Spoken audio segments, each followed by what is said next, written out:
네, 이 시간에 우리 하나님 말씀 보겠습니다. 하나님 말씀은 창세기 43장 25절에서 34절까지의 말씀입니다. 구약성경 69면입니다.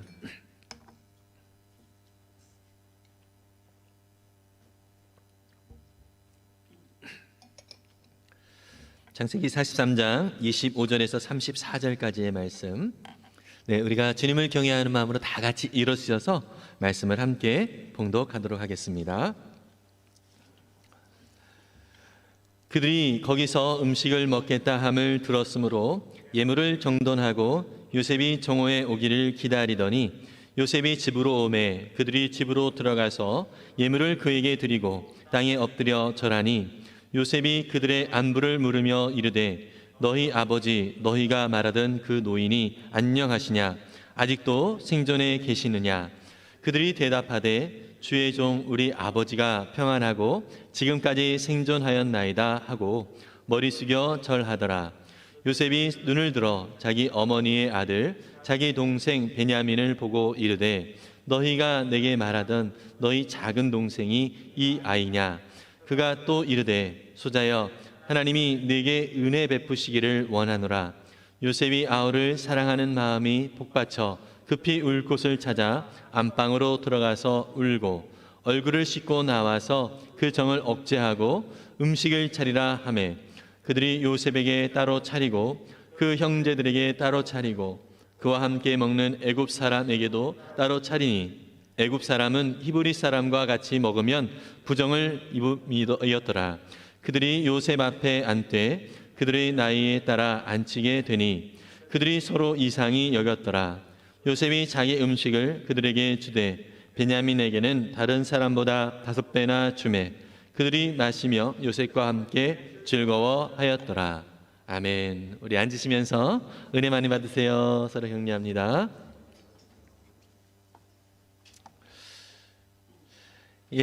창세기 후반부에 이 요셉을 통하여서 야곱의 가정이 회복되어지는 이 과정은요, 정말 흥미진진하게 펼쳐지고 있습니다. 우리가 지난주에 살펴보았던 것처럼 요셉은 이집트의 총리가 됩니다. 그래서 앞으로 벌어질 7년 동안의 풍년을 통해서 모든 또 양식을 잘 또 저장을 하고요. 그리고 그 뒤에 이어질 그 흉년에 이 이집트뿐만 아니라 그 주변의 나라들을 살리는 아주 중요한 역할을 감당하게 됩니다. 요셉의 그 지혜와 또 요셉의 명철함으로 이집트뿐만 아니라 열방이 함께 은혜를 누리고 또 같이 살게 되어지는 그러한 은혜가 펼쳐지게 되는 것을 볼 수 있습니다.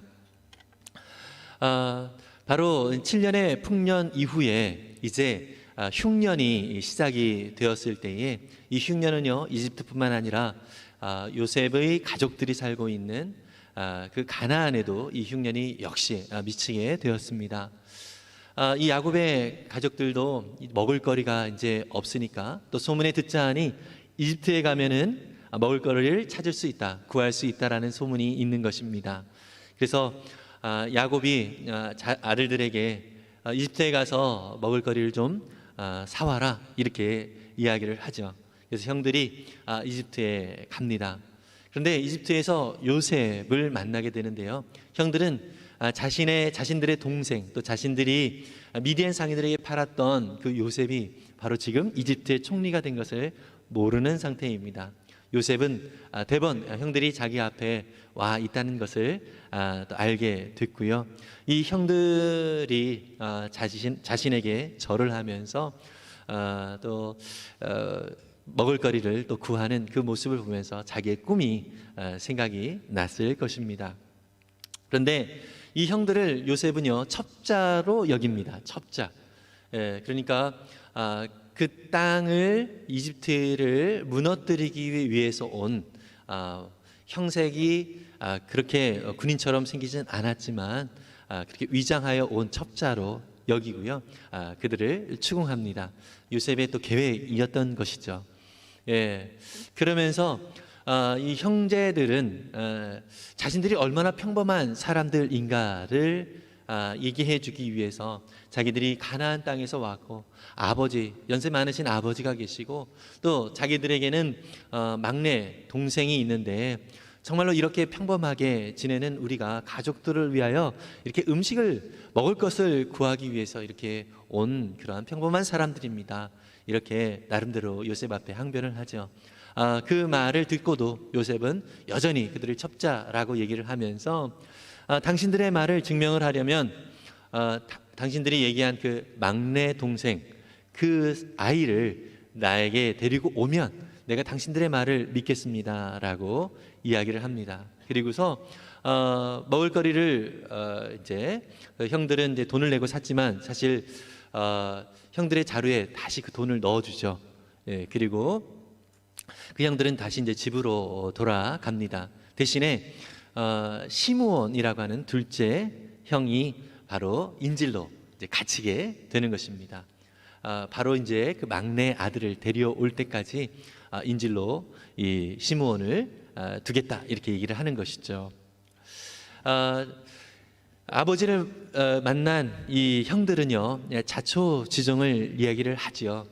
이러이러해서 결국 우리가 시므온을 놓고 이렇게 우리끼리 왔습니다. 그 이집트의 총리가 막내 동생을 데려오면 우리가 첩자라는 사실을 그 오해를 풀겠다라고 합니다. 그러니까 이 막내 동생 베냐민을 데리고 우리가 그 총리를 만나러 다시 가야 됩니다. 이렇게 이야기를 할 때에 아버지는 정말 억장이 무너지죠. 사실 베냐민은 어떠한 아들입니까? 자신이 사랑하는 아내였던 라헬이 낳은 아들이죠. 이 베냐민을 낳다가 그 아내 라헬은 죽게 되었지요. 그리고 라헬이 낳은 그 첫 번째 아들이 요셉이었는데 이 요셉도 이 야곱에게는 잃은 자식이었습니다. 동물들에게 맹수들에게 희생을 당한 것이다라고 형들이 속여가지고 이 야곱은 이 요셉도 죽게 된 것이다라고 생각을 했죠. 그런데 마지막 그 라헬이 낳은 아들 중에 마지막 아들인 이 베냐민까지 데리고 간다라고 그렇게 얘기를 하니까 이 베냐민만큼은 절대로 내게서 내 손에서 빼앗길 수 없다라고 얘기를 하죠. 예, 그러면서 첫째 아들인 르우벤이 자신의 자식들 두 자식들을 담보로 두면서 만약에 베냐민을 데리고 갔을 때에 무슨 일이 생기면 저희 두 아들을 죽여도 좋습니다라고까지 얘기를 하는데도 불구하고 야곱은 그 마음을 바꾸지 않습니다. 어쨌든 시간이 흘러서 애굽에서 사왔던 그 곡식이 다 바닥이 나게 되어집니다. 이때 먼저 야곱이 형제들을 불러서 너희들이 다시 가서 이집트에서 곡식을 사와라 이렇게 이야기를 합니다.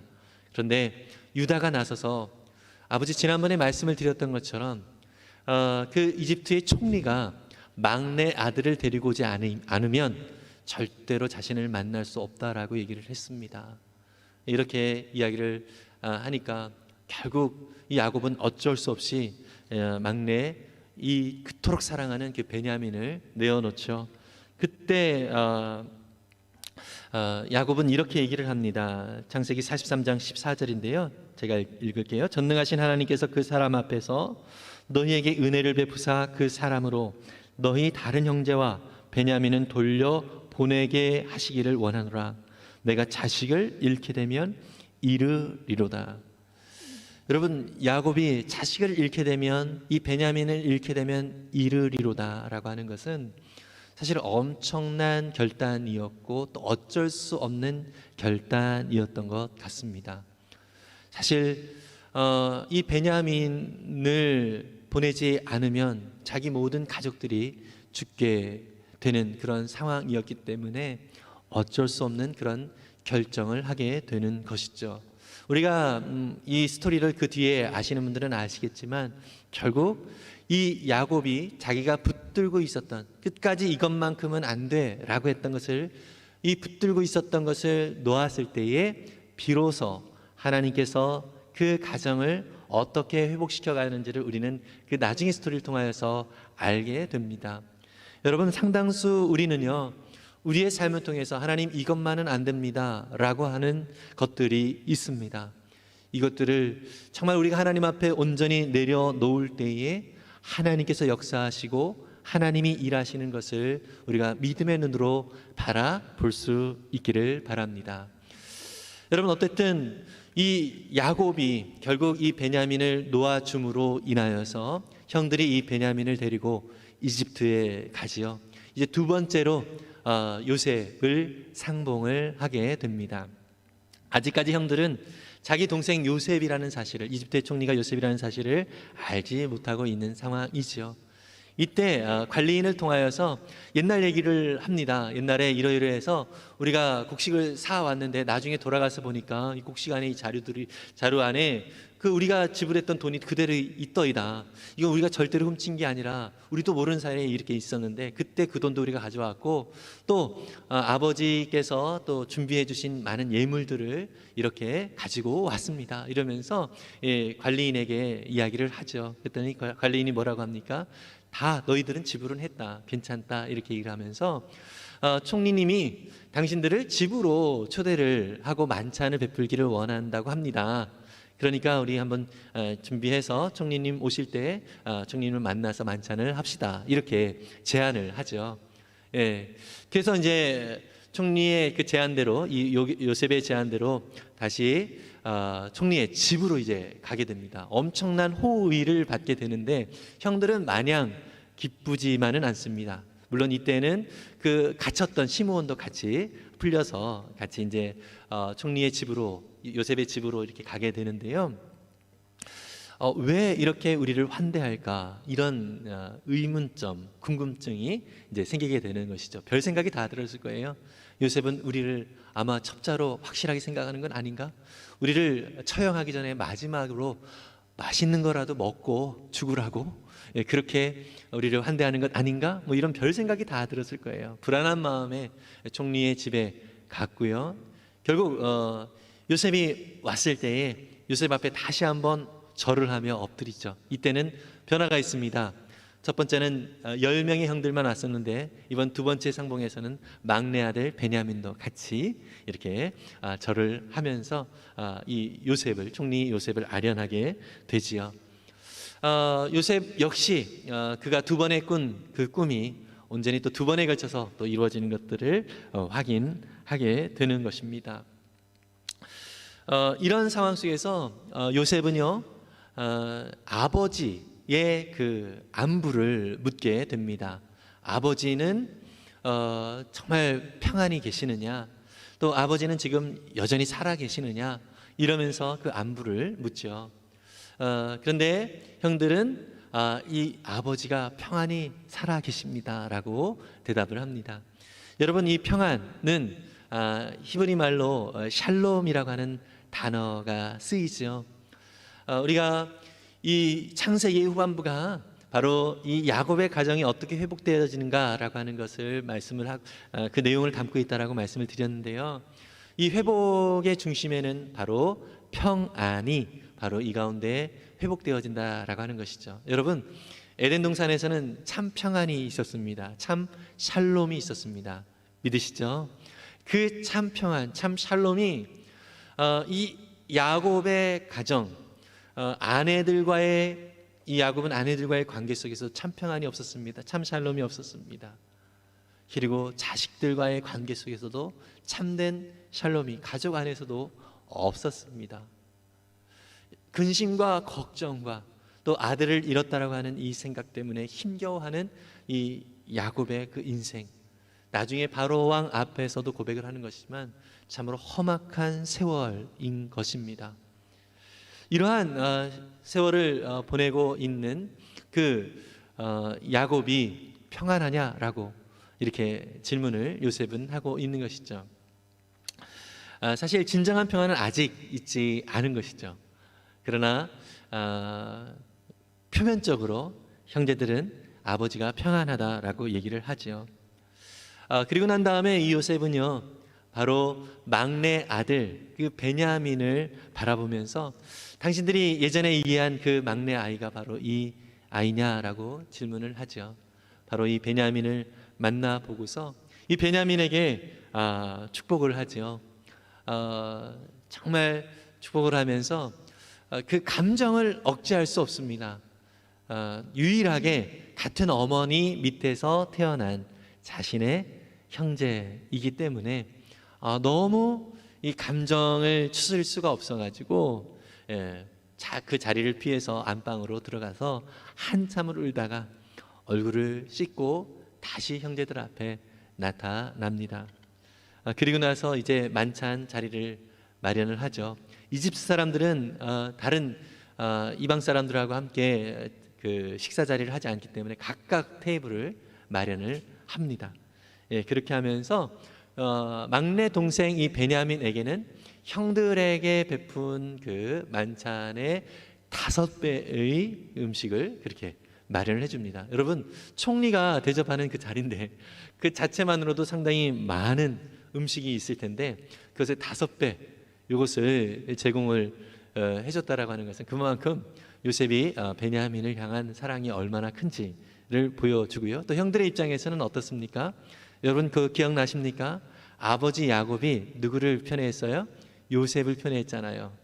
그죠? 그때 형들은 어떻게 했습니까? 시기하고 질투하고 이 미움이 너무 커서 동생을 죽이고 싶은 그 마음까지 들었던 것을 우리는 알 수 있습니다.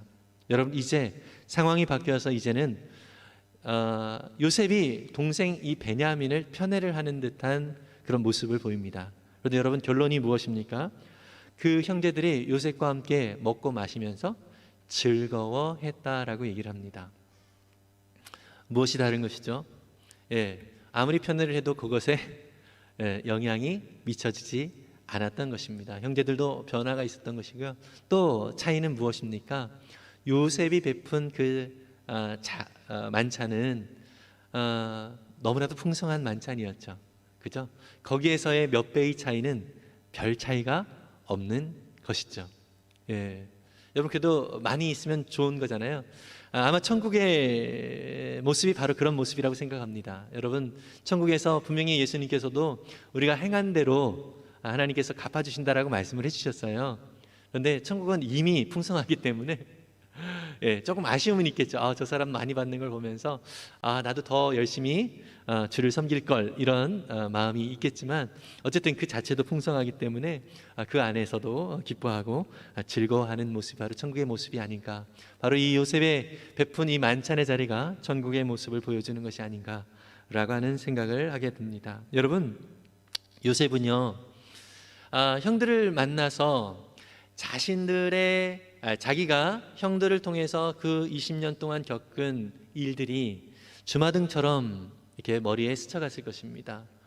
너무나도 참 어떻게 보면 형들이 그럴 수 있느냐라는 생각이 들면서 이 형들에 대한 복수를 해도 마땅히 복수할 만한 상황 맞지, 당연하지 이렇게 생각이 될 만큼 형들에게 복수를 해도 괜찮은 그런 상황이었습니다.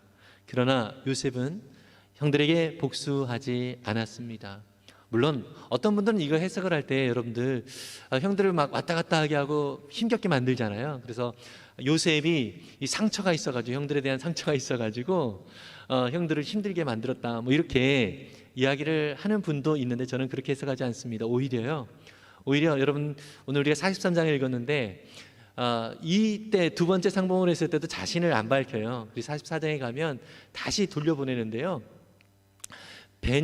그렇게 사랑하는 그 베냐민의 자루에 요셉이 그토록 애지중지하고 있는 은잔을 넣습니다.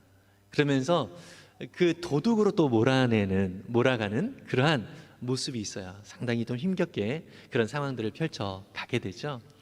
여러분 이런 상황 속에서 예전에는 형들은요 이 요셉을 제거하기 위해서 죽이고 싶기도 했었고 결국은 미디안 상인들에 팔아 넘기는 그런 모습이 있었는데요.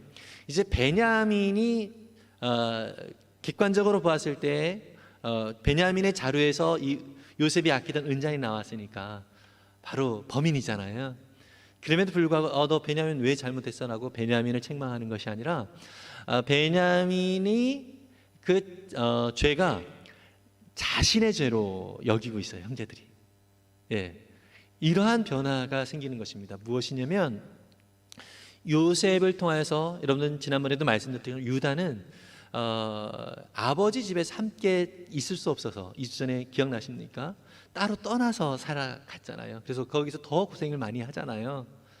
이러한 일들을 이제 겪으면서 참 이 요셉 동생을 팔았다는 것에 대한 죄책감과 아픔이 계속 상처로 그 마음에 남아 있었을 것입니다. 그런데 이 요셉은요, 이 형들이 정말 잘 이렇게 회복되어져 갈 수 있도록 그 상처를 비슷한 상황을 통하여서 회복해 갈 수 있는 기회를 주고 있는 것이다라고 보는 것이 더 좋지 않을까라고 생각을 합니다. 같은 상황들을 거치면서 이제는 예전과 다른, 우리가 그런 거 하지 않습니까? 후회를 하는 일들이 있었잖아요. 내가 예전에 저렇게 했으면 더 좋았을 걸.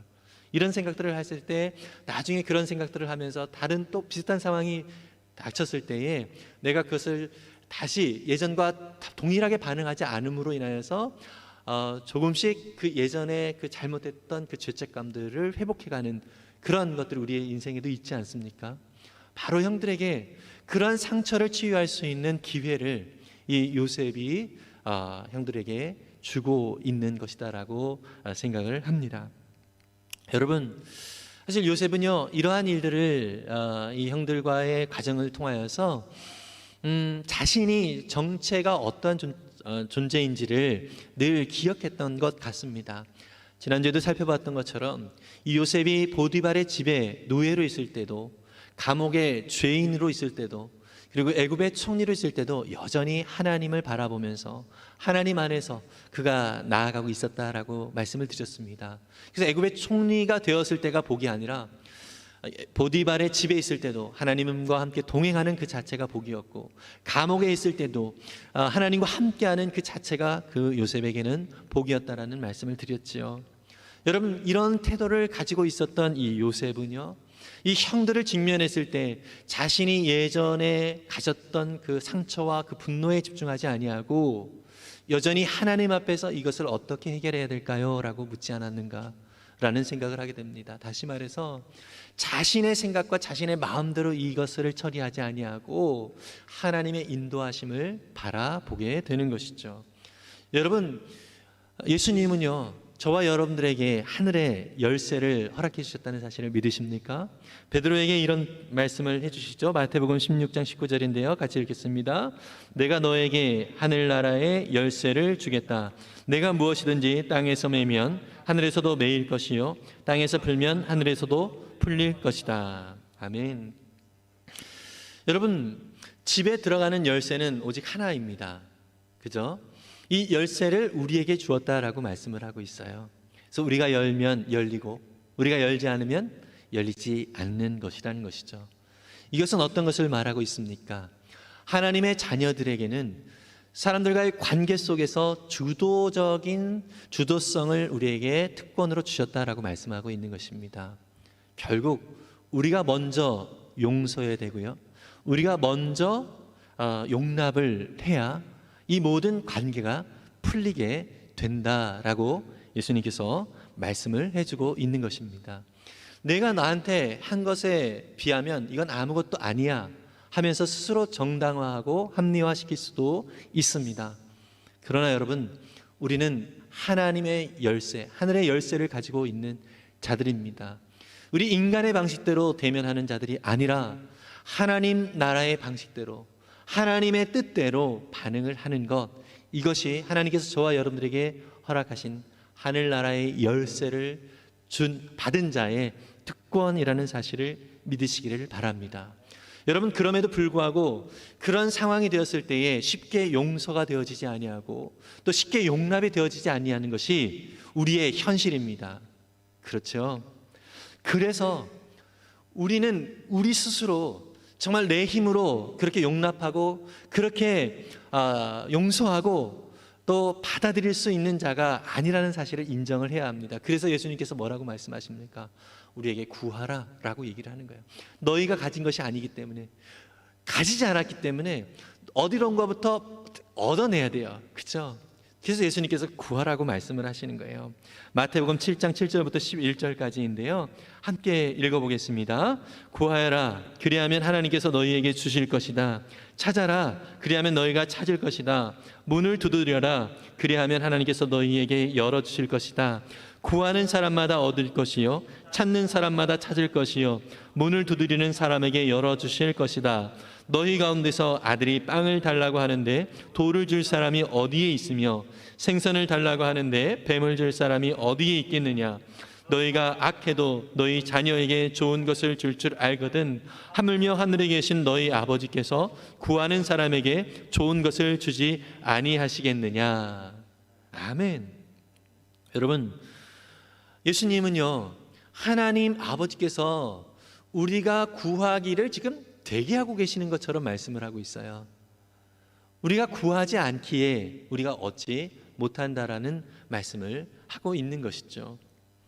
여러분, 그런데요, 우리가 여기서 더 특별하게 생각을 해야 될 것은, 우리는 하나님 앞에 구할 때에 이 세속적인 생각들을 참 많이 가지고 있습니다.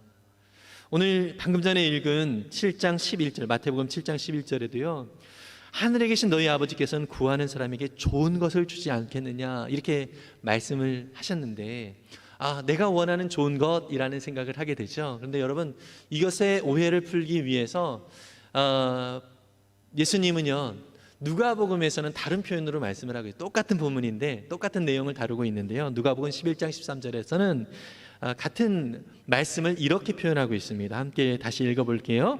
너희가 악할지라도 너희 자녀에게 좋은 것들을 줄 알거든 하물며 하늘에 계신 아버지께서야 구하는 사람에게 성령을 주시지 않겠느냐. 아멘. 똑같은 말인데 마태복음에서는요, 좋은 것을 주시지 않겠느냐라고 표현이 되어졌는데, 누가복음에서는 성령을 주시지 않겠느냐라고 표현이 되고 있습니다. 다시 말해서 마태복음에서 말한 좋은 것이 뭐예요? 성령이라는 것이죠. 여러분, 이 성령님은요, 어떻게 보면 만병통치약과 비슷하다고 생각합니다. 우리의 모든 삶에 이 하늘의 열쇠를 정말 받은 자로서 합당하게 살아갈 수 있는 능력은 우리 안에 계시는 하나님께서 허락해 주신 성령의 은혜로만 가능합니다. 믿으십니까? 성령님이 저와 여러분 가운데 함께 하심을 우리가 잊지 않기를 바랍니다. 성령님은 내가 느끼든 느끼지 않든 약속대로 예수를 믿는 모든 자들에게 임하여 계십니다. 아멘이죠. 정말 그래요. 우리 성령님이 우리 안에 임하신다는 사실을 늘 우리가 마음에 되새기고 있어야 합니다. 이 성령님은요, 우리 안에 계셔서 우리를 도우십니다. 또 그래서 우리에게 필요한 것은요, 우리의 태도는 하나님, 우리 안에 계신 성령님께 늘 의지하는 것입니다. 성령님을 바라보고 성령님이 내 지혜보다 더 크신 지혜를 주시는 분이시다. 성령님이 내 능력보다 더 큰 능력을 내게 허락해 주시는 분이시다 라는 상황을 우리가 늘 인식하며 이 성령님을 의지하며 살아가는 삶, 이것이 저와 여러분들 가운데 주시는 은혜인 것입니다. 여러분, 바로 하나님을 의지했던 이 요셉은요, 늘 하나님을 그 마음 가운데 늘 되새기는, 늘 바라보는 그러한 태도를 늘 취했어요. 이것은 오늘식으로 얘기하면 성령님을 늘 의지했다는 얘기입니다. 성령님을 늘 의지했다는 거예요. 그러다 보니까 요셉 자신이 명철하고 지혜로운 것이 아니라 성령님을 의지하다 보니 성령께서 요셉에게 지혜를 주셨고, 성령께서 요셉에게 명철함을 주셨고 능력을 주신 것입니다. 믿으십니까? 마찬가지로 저와 여러분들에게 성령이 함께 하시고요, 우리가 성령님을 의지하며 나아갈 때에 우리에게 성령님이 주시는 지혜와 명철과 능력이 우리를 통하여 나타난다는 사실을 믿으시기를 바랍니다. 여러분, 요셉은요, 그래서 형들에게 어떻게 하면 더 많은 것들을 잘 베풀 수 있을까를 계속 나타내어져요. 형들은 사실 요셉을 속였고 심지어 죽이려고까지 했던 그런 마음을 가지고 있었던 사람들이에요, 형제들은. 그런데 요셉은 이 형제들을 자기가 당한 대로 갚아주지 아니하고 오히려 어떻게 하면 이 형제들의 그 아픈 마음을 치유해 줄까라는 생각을 하게 된 것이고, 어떻게 하면 우리 가족을 회복시킬까라는 것에 초점을 맞춰서 그가 모든 생각과 그 모든 뜻을 이루어 갔던 것을 볼 수 있습니다. 여러분, 예수 믿는 믿음의 사람들의 가장 큰 특징이 무엇인지 아십니까? 바로 자기중심적으로 살아갔던 사람들이 이제 이웃을 생각하면서 이웃의 필요가 무엇인지, 우리 형제자매들의 필요가 무엇인지를 생각하는 것으로 생각의 전환이 되어지는 거예요. 이게 자연스러운 거거든요. 예수님을 믿은 사람들의 자연스러운 모습. 전제가 있죠. 성령님을 의지할 때, 성령님을 인정할 때 자연스럽게 어떻게 바뀌냐면, 나만의 생각, 나의 안전을 추구하고 있던 내가 나의 생각에서 벗어나서 옆에 있는 형제자매들을 생각한다니까요. 내 필요에만 늘 집중했던 내가 우리 형제자매들의 필요가 무엇인가에 마음을 쓰는 그런 사람으로 바뀌게 된다니까요. 여러분, 이게 성령의 은혜를 입은 자들의 특징인 것입니다. 우리 목자 목녀님들이 이런 특징을 많이 가지고 있죠. 여러분, 세계적인 조직 심리학 교수인 애덤 그랜트라고 하는 사람이 있습니다. 그가 쓴 책, 우리나라에도 번역이 돼가지고 아주 유명한 책이죠. 기브 앤 테이크라고 하는 책이 있습니다. 이 사람은 그 책에서요, 세 사람의 그 분류, 사람들을 세 분류로 나누어요. 테이커, 받기만 하는 사람, 또 매처는 받은 만큼 주는 사람, 똑같이 받은 만큼 주는 사람. 그 다음에 기버, 주는 사람, 주는 것을 즐기는 사람. 이렇게 세 분류의 사람이 있다라고 얘기를 하거든요. 이 책에서 이렇게 얘기합니다. 주는 것보다 더 많은 이익을 챙기려는 테이커보다 받는 만큼 준다는 매처보다 자신의 이익보다 다른 사람을 먼저 생각하는 기버가 더 성공할 가능성이 높다. 여러분, 세상의 자기개발, 처세술을 얘기하는 것에서도 받기만 하는 사람보다, 그리고 받는 만큼 주는 사람보다 주는 것을 더 생각하면서 주는 기버가 더 성공을 한다라고 세상에서도 얘기를 하고 있어요. 세상의 처세술도 그렇게 얘기를 하고 있다는 얘기죠. 근데 여러분, 이것은 바로 예수님이 먼저 얘기하신 거거든요. 예수님이 먼저 하신 것. 누가복음 6장 34절에서 38절에서 이렇게 말합니다. 예수님께서 이렇게 말씀하시죠. 같이 한번 읽어보겠습니다. 남에게 주어라, 그리하면 하나님께서도 너에게 주실 것이니 되를 누르고 흔들어서 넘치도록 후하게 되어서 너희 품에 안겨 주실 것이다. 너희가 되질하여 주는 그 되로 너희에게 도로 되어서 주실 것이다. 아멘. 여러분, 바울도 이렇게 말씀하고 있습니다. 사도행전 20장 35절인데요. 나는 모든 일에서 여러분에게 본을 보였습니다. 이렇게 힘써 일해서 약한 사람을 도와주는 것이 마땅합니다. 그리고 주 예수께서 친히 주는 것이 받는 것보다 더 복이 있다 하신 말씀을 반드시 명심해야 합니다. 아멘. 여러분, 우리는 겁이 많아요. 그래서 이 주면은 내가 가난해질까, 내가 많이 손해보지 않을까, 이런 생각을 참 많이 하는 사람들입니다. 그래서 예수님도 바울도 우리가 주는 것을 자꾸 훈련하기를 지금 계속 요청하고 있습니다. 왜냐하면 우리는 자꾸 이 자기중심적인 이 죄의 영향력 아래에 있거든요. 그러니까 우리 훈련하지 않으면 여전히 자기 안전을 추구하려는 이 성향이 자꾸 있어요. 그러다 보니까 이것을 깨어나서 여러분, 세상의 처세술도요, 주는 사람이 더 성공한다고 그러잖아요. 근데 세상의 사람들은 이 성공 때문에 주어요. 그죠? 이런 이야기를 들으면 아까 그 기브 앤 테이크라고 하는 책의 내용처럼 그렇게 하면 성공하기 위해서 준단 말이죠. 그러나 여러분, 성령의 사람들은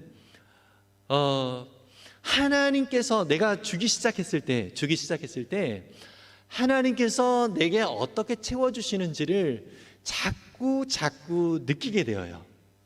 네. 그래서 보통 우리가 주었을 때 내가 이만큼 주었는데 당신은 왜 움직이지 않지? 이런 식의 생각을 세상에서 많이 하잖아요. 네. 심지어 어떤 목사님인데 그런 얘기를 해요. 저한테도 내가 이렇게 주었는데 저 사람은 아무 반응이 없어, 이렇게 말씀을 하시길래 내가 그분한테 받은 게 뭐가 있을까 이러면서 막 곰곰이 생각을 하면서 긴장이 되기도 했었거든요. 여러분, 세상의 원리가 그렇습니다. 그런데요, 진짜 성령의 사람은 하나님이 주시는 것은 영원토록 마르지 않는 샘물과 같은 것입니다. 그렇기 때문에 내가 주지 않으면 안 돼요. 그냥 줄 수밖에 없어요. 흘러 넘칠 수밖에 없는 거예요. 그러니까 내가 기버가 되고 싶어서 기버로서 사는 것이 아니라 성령이 주시는 그 은혜 때문에 그냥 기버가 되어지는 것입니다. 여러분, 이게 바로 성령을 의지해야 될 필요를 우리에게 말씀해 주고 있는 것입니다. 자꾸 우리가 먼저 이 훈련을 할 때 하나님께서 하나님 약속하신 그 풍성한 은혜가 무엇인지를 우리에게 허락해 주시는 것입니다. 여러분, 우리 모두가 그런 삶을 살았으면 좋겠습니다. 또 우리 교회가 바로 그러한 은혜들을 더 풍성히 누렸으면 좋겠습니다. 솔직히 세상의 계산의 법칙대로 계산을 하면은요, 여러분, 우리 교회는 먼저 문을 닫았어야 돼요. 그러나 더 많이 하나님께서 주시는 것들을 지금보다도 더 많이 나누고 더 많이 이렇게 풍성하게 이렇게 나눠줄 수 있는 그런 교회가 됐으면 좋겠고요. 우리 자신들이 되었으면 참 좋겠습니다. 우리는 하나님께서 주신 것을 내 것이 아니에요. 내 거라고 생각하면 아깝습니다. 그러나 하나님께서 주신 것을 그냥 유통하는 자예요. 그냥 통로입니다. 이 사실을 늘 잊지 않기를 바랍니다. 여러분께서 우리 주님께서도 내가 계산하는 방식대로 우리 주님께서도 나를 계산해 주신다라고 얘기를 하시잖아요. 여러분, 그래서 주님이 풍성함을 더욱더 우리가 누리고 풍성하게 나누는 그런 삶을 통하여 우리 안에 역사하시는 성령님이 얼마나 풍성하신지를 더욱더 풍성하게 누릴 수 있는 저와 여러분들 될 수 있기를 바랍니다. 그래서 저와 여러분들 통하여서 하나님의 나라가 확장되어지고 또 정말 아픔과 상처 가운데 있는 자들이 회복되어져서 진정한 샬롬이 우리를 통하여서 온전히 나타날 줄 믿습니다. 이 시간 우리 함께 말씀을 생각하면서 같이 찬양하며 잠시 기도하는 시간 갖겠습니다. 아버지, 당신의 마음이 있는 곳에 나의 마음이 있기를 원해요 라고 하는 찬양인데요, 정말로 하나님, 우리 가운데 계시는 성령님의 역사를 따라서 정말 아버지 하나님의 마음을 더욱더 품고 나아갈 수 있는 나의 삶이 되게 해주세요. 이런 마음으로 우리 함께 찬양하고 잠시 기도하겠습니다.